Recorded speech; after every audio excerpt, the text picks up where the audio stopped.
Hello guys, welcome to this video. Eu me chamo Bruna, sou professora de inglês do programa Universidade para Todos e cá estamos nós para a continuação da aula anterior, em que falamos um pouco sobre plural of nouns, plurais dos substantivos.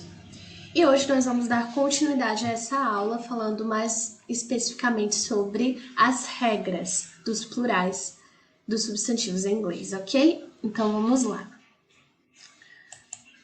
Para começar, existe uma regra geral, que é a de colocar a letra S no final das palavras, no final dos substantivos, para formar os seus plurais.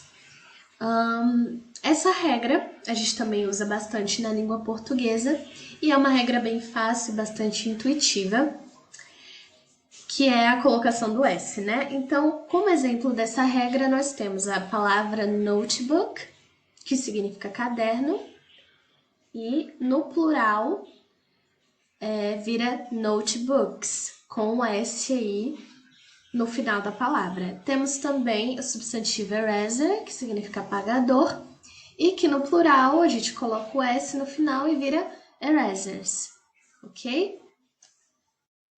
Essa é a regra geral. Só que nós temos também outras regras mais específicas, né? Para formar os plurais de alguns substantivos. Vamos ver quais são essas regras. Naqueles substantivos terminados em X, SH, CH, S, Z, nós colocamos não apenas o S no final, mas o ES, né? ES no final desses substantivos terminados em X, CH, SH, SZ. Ou seja, aquelas palavras que terminam com esses sons de X, S, Z, né? A gente coloca o S no final. Por exemplo, box, que significa caixa, e que no plural vira boxes. Brush, que significa escova, e que no plural vira brushes. Beach, que significa praia, e que no plural vira beaches. Bus, que significa ônibus, que no plural vira buses. E buzz, que tem uma pronúncia aí, né, meio parecida com bus, que é ônibus, mas que nesse caso é zumbido, né? E se escreve com 2 Z's no final e não um S, como em bus de ônibus. Nesse caso, nós também utilizamos o S no final para formar o plural e a palavra fica buzzes. Ou seja, todas essas palavras aqui, a gente apenas coloca o S no final para formar a forma plural. Agora, a segunda regra. Quando o substantivo terminar em Y e este Y for precedido de uma consoante, o plural é formado trocando-se o Y por IES. Então, vocês vão ver que as regras elas vão ficando cada vez mais específicas, né? E cada vez mais complicadinhas. Então, antes, nós só precisávamos colocar lá na regra geral, né, o S no final da palavra. Aí depois nós vimos que algumas palavras a gente precisa colocar o ES, né? E e S. E agora a gente está vendo que em algumas palavras a gente, além de acrescentar novas letras, precisa tirar uma letra. Nesse caso, a letra Y. E aí, como exemplo, nós temos fly, que aqui, nesse caso, é o substantivo fly, né, que significa mosca, e não o verbo to fly, que significa voar. E fly, como a gente pode ver, é uma palavra que termina com Y, e o Y é antecedido pela consoante L, consoante L.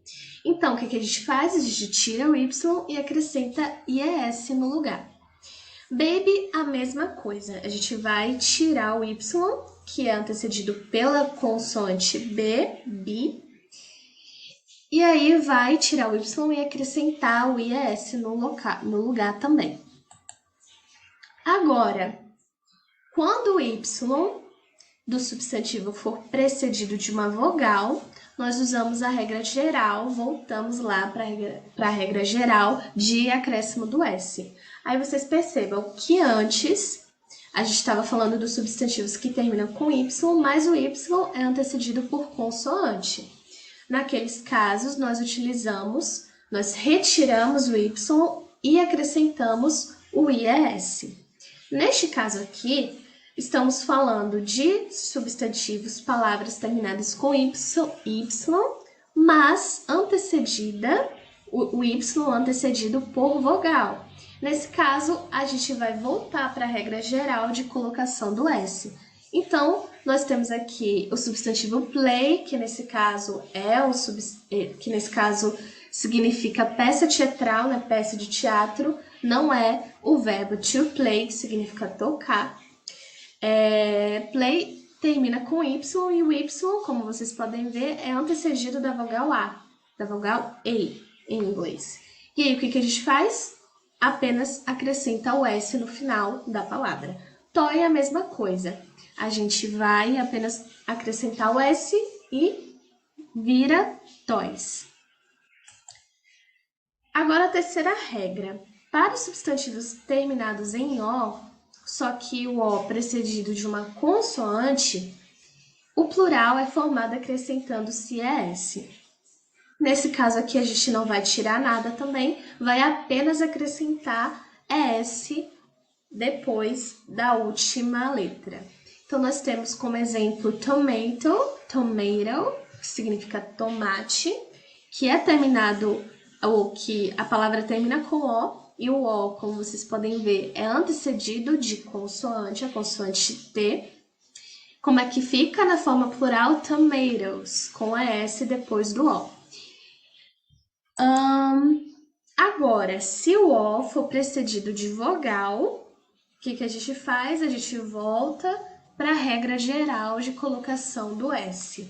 Então, radio, que termina com O, mas o O é antecedido da vogal I, o que a gente vai fazer? Vai colocar o S no final e vira radios. Cuco, a mesma coisa, a gente acrescenta o S no final e vira cucos. Agora, a quarta regra, que é um pouquinho mais complicada, porque além de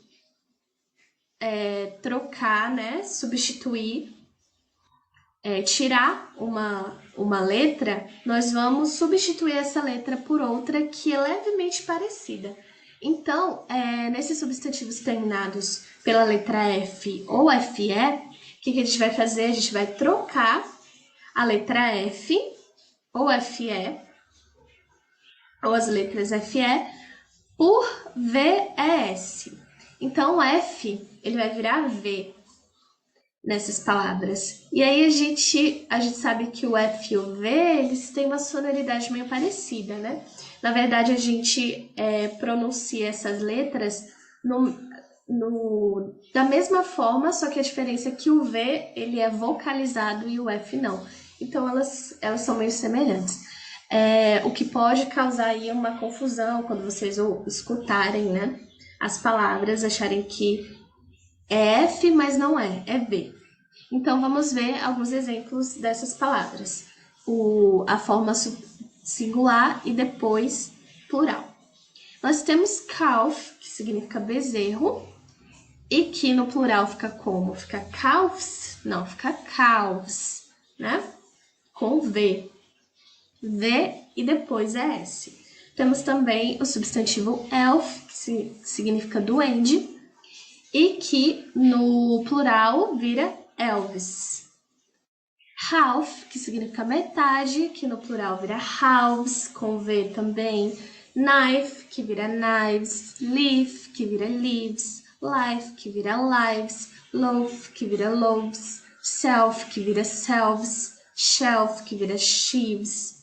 Ou sheaf, que vira sheaves. Shelf, que vira shelves. Thief, que vira thieves. Wife, que vira wives. E wolf, que vira wolves, na forma plural. Então, essa aí é uma regrinha que, em relação às anteriores, eu acho que ela é um pouquinho mais complicada de decorar, mas também não é nada impossível. Agora, outra regra. Assim como, que na verdade não é regra, é mais como exceção da regra, né? Assim como em português, com os substantivos lápis e pires, né? Lápis no singular é lápis e no plural é lápis também, assim como pires no singular é pires e no plural também é pires. Entre outras palavras, no inglês a gente também tem palavras como essas, como lápis e pires, é que a forma singular e a forma no plural fica igual, é a mesma. Como o exemplo que eu dei lá no outro vídeo da tirinha, que tinha a palavra fish, né? A palavra fish era citada, e aí um dos personagens achava que o plural de fish era fishes. Só que, na verdade, o plural de fish é fish também, né? Ele não se modifica da forma singular para a forma plural. Existem outras palavras que seguem esse mesmo padrão. Por exemplo, sheep, né? Que tanto na forma singular quanto na forma plural, continua o mesmo. Deer, que significa veado, né?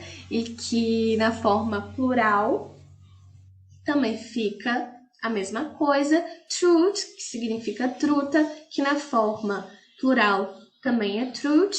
Fish, que como eu já falei, na forma plural continua fish, né? Não se modifica. E nós temos aí, por fim, aqueles substantivos que não seguem nenhuma regra específica, eles não se encaixam em nenhuma regra. São os plurais irregulares, né? E aí, como exemplo, nós temos o substantivo man, grafado com letra A no singular, e que, quando a gente vai formar plural, a gente tira o A e coloca um E, né? Ou seja, cada uma dessas formas irregulares que estão aí na tela, elas têm a sua própria forma. Elas não se encaixam em nenhuma regra. Cada uma tem a sua própria forma. E a palavra, ela muda. Por vezes, muda completamente, né? Do singular para o plural. A palavra woman, por exemplo. Nós fazemos a mesma coisa que fizemos com a palavra man. A gente troca a letra A pelo E e fica women. A palavra foot, que é pé, vira feet. Goose vira geese. Tooth vira teeth. Mouse vira mice. Aí essa aqui percebam que muda, a palavra se modifica bastante, né, na forma plural. Loose vira lice. E child vira children, que é uma palavra que a gente viu na outra tirinha lá e que causou um pouco de confusão, né? Os plurais irregulares causam bastante confusão nas pessoas, porque elas tentam encaixar essas palavras nas regras, né, que a gente viu lá, só que elas não se encaixam em nenhuma regra, né? Cada palavra tem a sua própria forma. E é isso, essa foi a aula de hoje, complementando a aula anterior, e eu espero que vocês tenham gostado. E até a próxima aula, né? Até o próximo tema. Tchau, tchau, gente. Bye, bye.